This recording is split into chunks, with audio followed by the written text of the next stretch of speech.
देखिए, मैं समझता हूँ कि जो सूफी संत साहब की दरगाह का मामला है, अभी तो कोर्ट ने नोटिस दिए हैं, अभी वो एडमिशन की स्टेज पर ही है।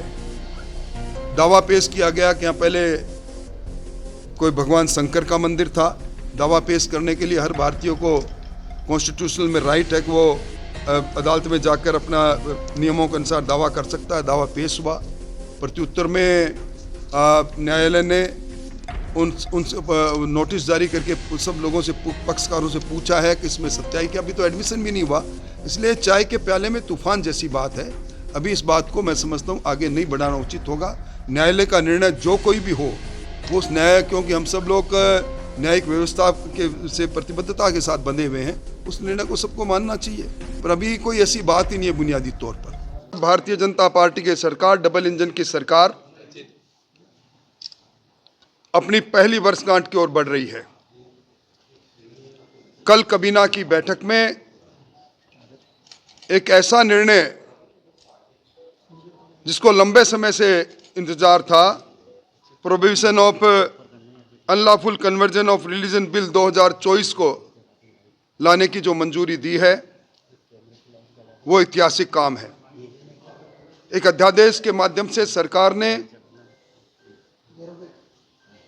गैर कानूनी तरीके से, लालच से, कपटपूर्ण तरीके से, दबाव से धर्म परिवर्तन करने वाले व्यक्तियों और संस्थाओं पर कानून का शिकंजा कसने का काम किया है। 10 वर्ष तक की सजा। हमें सांप्रदायिक तनाव के रूप में लव जिहाद के कई प्रकरणों को राजस्थान में इन दिनों में आपने देखा, कई हिंसाएं भी हुई। अगर इस प्रकार कपटपूर्वक धर्म परिवर्तन के बाद शादी होती है, तो इस अध्यादेश के बाद, prohibition of unlawful conversion religion bill 2024 के बाद में अदालतों को यह अधिकार होगा कि वो उसको शून्य करें। भजनलाल जी की सरकार ने अपने अल्प समय में पारदर्शी तरीके से नीतिगत निर्णय लेकर अपने मंसूबे को समझा दिया है कि जहां एक और हम राजस्थान की अर्थव्यवस्था को 38,000 करोड़ से ज्यादा को ले जाना चाहते हैं, वहीं दूसरी ओर नीतिगत निर्णय लेकर राजस्थान के अंदर निवेश के वातावरण के साथ हर जगह पर प्रतिस्पर्धा का वातावरण बने, सरकार का डिस्क्रिशन कम से कम हो, इसलिए जो निर्णय लिए हैं वो अपने आप में अद्वितीय है। कल की कैबिनेट की बैठक में राजस्थान में चूंकि देश में सर्वाधिक सनी रेज है, हम पूरी एशिया का सर्वाधिक सोलर एनर्जी प्रोड्यूस करने वाला स्टेट बन सकते हैं, इस ओर आगे बढ़ रहे हैं। 125 गीगावाट का उसका नीतिगत निर्णय भी लिया। और एक निर्णय, सोलर पार्क आ रहे हैं, सोलर कंपनियां अपने काम को आगे बढ़ा रही है, पर SC/ST की जमीन को कृषि में परिवर्तित नहीं किया जा सकता। रास्ते का विवाद था, तो लैंड कन्वर्जन रूल 2007 में धारा 6B में संशोधन किया गया और टेनेंसी एक्ट 1955 के सेक्शन 42B में एक संशोधन करके ये अधिकार दिया गया कि सोलर पार्क के लिए, सोलर एनर्जी के लिए, एक कृषि को एक कृषि में करने के लिए SC/ST की जमीन वो भी अपना इच्छा से दे सकते हैं। और इनमें भी पहले कटानी का रास्ता होना चाहिए था, अब उसमें भी अगर कृषक अपने शपथ पत्र पर देगा कि मेरे खेत में जाने का रास्ता है, तो उसको ये अधिकार मिलेगा। इसके अलावा बहुत लंबे अंतराल के बाद राजस्थान में जो औद्योगिक बढ़ावा देने का जो काम हो रहा है, हमारे यहाँ 15 लाख लघु और मध्यम उद्योग है।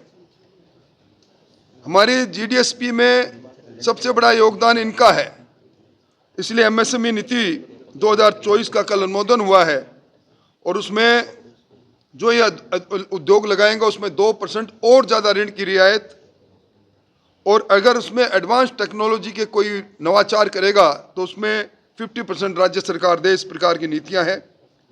सरकार ने राजस्थान निर्यात की दृष्टि से एक अच्छा राज्य बने। हम अगले 5 वर्ष में 1.5 लाख करोड़ से ज़्यादा के निर्यातक बने, इसके लिए नीति का अनुमोदन किया है। और इसके साथ ही एक जिला एक उत्पादन, हर जिले में कोई न कोई उत्पादन विशेषता है, उसका वहाँ इंफ्रास्ट्रक्चर और उसकी प्रोसेसिंग यूनिट लगाने की नीति है। और पर्यटन इकाई नीति, और इसमें जो बड़े होटल आएंगे ग्रामीण प्रवेश में, इसमें 100 करोड़ से ज़्यादा का निवेश है, उसमें सरकारी भूमि का आवंटन। और बजरी की जो हम देख रहे हैं किल्लत, उसमें एम सैंड के लिए नीतिगत निर्णय लिया है। मैं कह सकता हूं कि इस 11 महीने के कालखंड में जहां सुदृढ़ कानून व्यवस्था रही है, वहीं जनमानस के सपनों को हकीकत में बदलने के लिए सरकार ने अद्वितीय काम किए हैं। मोटे तौर पर मुझे इन मोटी मोटी बातों पर गरम मुद्दा ये चल रहा है। देखिए, मैं समझता हूं कि जो सूफी संत साहब की दरगाह का मामला है, अभी तो कोर्ट ने नोटिस दिए हैं, अभी वो एडमिशन की स्टेज पर ही है। दावा पेश किया गया कि यहाँ पहले कोई भगवान शंकर का मंदिर था। दावा पेश करने के लिए हर भारतीय को कॉन्स्टिट्यूशनल में राइट है कि वो अदालत में जाकर अपना नियमों के अनुसार दावा कर सकता है। दावा पेश हुआ, प्रत्युत्तर में न्यायालय ने उन नोटिस जारी करके सब लोगों से, पक्षकारों से पूछा है कि इसमें सच्चाई क्या। अभी तो एडमिशन भी नहीं हुआ, इसलिए चाय के प्याले में तूफान जैसी बात है। अभी इस बात को मैं समझता हूँ आगे नहीं बढ़ाना उचित होगा। न्यायालय का निर्णय जो कोई भी हो, वो उस न्याय, क्योंकि हम सब लोग न्यायिक व्यवस्था के से प्रतिबद्धता के साथ बंधे हुए हैं, उस निर्णय को सबको मानना चाहिए।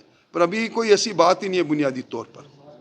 सर, कांग्रेस का आरोप है कि अफसर सरकार चला रही है, सीएस पूरी सरकार पर। मैं समझता हूं कि जिस एक कैबिनेट के बारे में मैंने आपको कुछ कहा, ये मंत्रिमंडल के फैसले हैं, ये अफसरों के फैसले नहीं।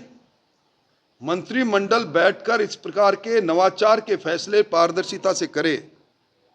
कांग्रेस को आलोचना का दूसरा कोई दरवाजा मिल नहीं रहा, इसलिए एक सगुफा की ब्यूरोक्रेसी हावी है, इसके अलावा कुछ नहीं। उन्होंने पर्ची की सरकार कहा, पर्ची की सरकार ने जनता के दिलो दिमाग पर किस प्रकार का राज किया है, अभी उपचुनाव के अंदर नतीजे सामने आए हैं, इसलिए सारी बातें सगुफा है।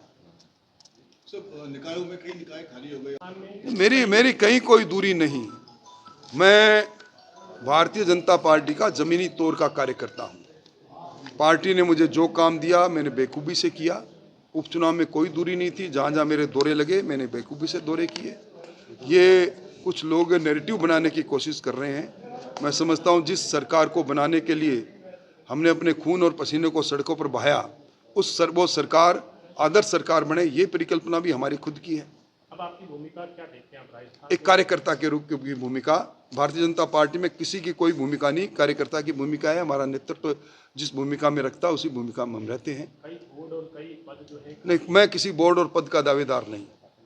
मैं सरकारों में कई बार मंत्री रह चुका, प्रतिपक्ष का नेता रह चुका, इसलिए सरकार में कोई बोर्ड और कॉरपोरेशन में जाऊं ये मैंने कभी इच्छा व्यक्त भी नहीं की, ना ही मैं कभी कहीं जाने की सोच सकता हूँ। चुनाव नहीं करा पारी सरकार। वन स्टेट वन इलेक्शन ये कंसेप्ट है। वन नेशन वन इलेक्शन की बात आदरणीय मोदी जी ने कही, भजनलाल जी ने वन स्टेट वन इलेक्शन की बात कही।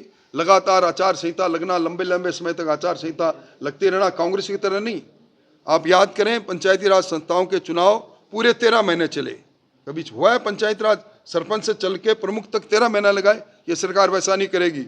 हमें सिंक्रोनाइज कर रहे हैं, नजदीक आने पर सारे चुनाव को एक साथ करने का निर्णय ले रखा है। वन स्टेट वन इलेक्शन नीतिगत फैसला है। सर, एक साल पूरा हो गया है, उपचुनाव भी हो गए, अब मंत्रिमंडल में रीशफल का कुछ? देखिए, वो मुख्यमंत्री जी का विवेकाधिकार है, उस पर बोलने का अधिकार मुझे नहीं।